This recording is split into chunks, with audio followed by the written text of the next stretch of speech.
Good morning. I'm John Hudson, pastor of Pilgrim United Church of Christ in Sherburne, Massachusetts, and the writer of Spiritually Speaking, a weekly newspaper column for Gannett Media.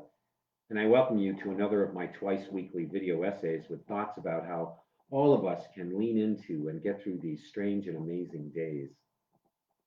And so, the great reopening begins right here in Massachusetts as this week Governor Charlie Baker began to ease some of the restrictions we've experienced in the last 10 weeks, the unlocking of our doors, the gradual resumption of life as we know it, or at least some aspects of life we need to experience again, appreciate again, just do again. What are you going to do when it comes time to break out of the house and feel a bit of freedom?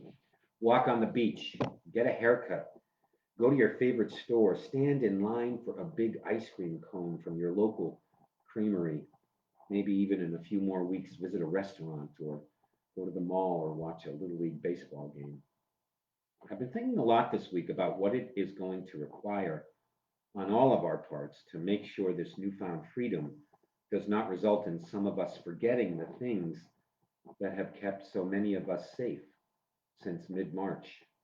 Wearing a mask, washing hands, staying physically distanced, and always watching out for the most vulnerable, especially the very old and the very sick. It's really pretty basic if you think about it, what will ensure that we do not spike again in our COVID cases and hospitalizations and deaths. Do for others just like you want others to do for you. Or, in the words of Jesus, do unto others as you would have them do for you. The golden rule, found not just in Christianity, but in all great world religions, this moral ethic, this ideal, it's pretty simple. Act towards others as you want them to act towards you.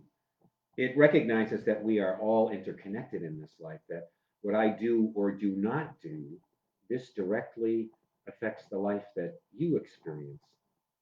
And so, if you want to stay safe and healthy, we need others to be wise and caring and thoughtful as we learn again how to be together in public. And others are right to expect and hope for the same behavior from us. This is a way of life that is as committed to communal responsibility as to personal freedom. This is a way of life that reminds us we all sink or we all swim together, that we need each other. We need each other, and that life is not merely about scratching every itch we feel or responding to every desire we feel or acting like what we want is the most important thing ever.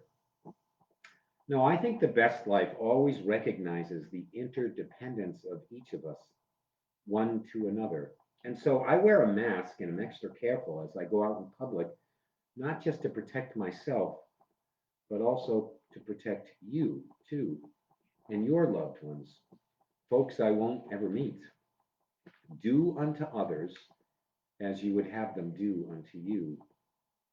So, my prayer for all of us in the weeks and months ahead is that we would love one another as we want to be loved, and we would respect each other as we want to be respected, and we would take good care of each other as we want to be cared for too. Because, friends, if we don't live by the golden rule, if we put ourselves before others in these COVID-19 days that are going to go on for a long time, the risk is that we will stumble. We might be tempted to be selfish or self centered. We might even put ourselves before others. And then we might all have to go back inside and shelter in place. And I do not want to have to do that again. And I bet you do not either. Do unto others as you would have them do unto you. A golden rule for life, a good life and a healthy life. Thanks for joining me. Our church offers worship every Sunday morning on this Facebook page at 9:50, and we invite you to join us and become a part of our community. Take care, and I pray that you and your loved ones, that all of us, that we can keep the faith, be well, stay safe, and God bless us, and God bless our world.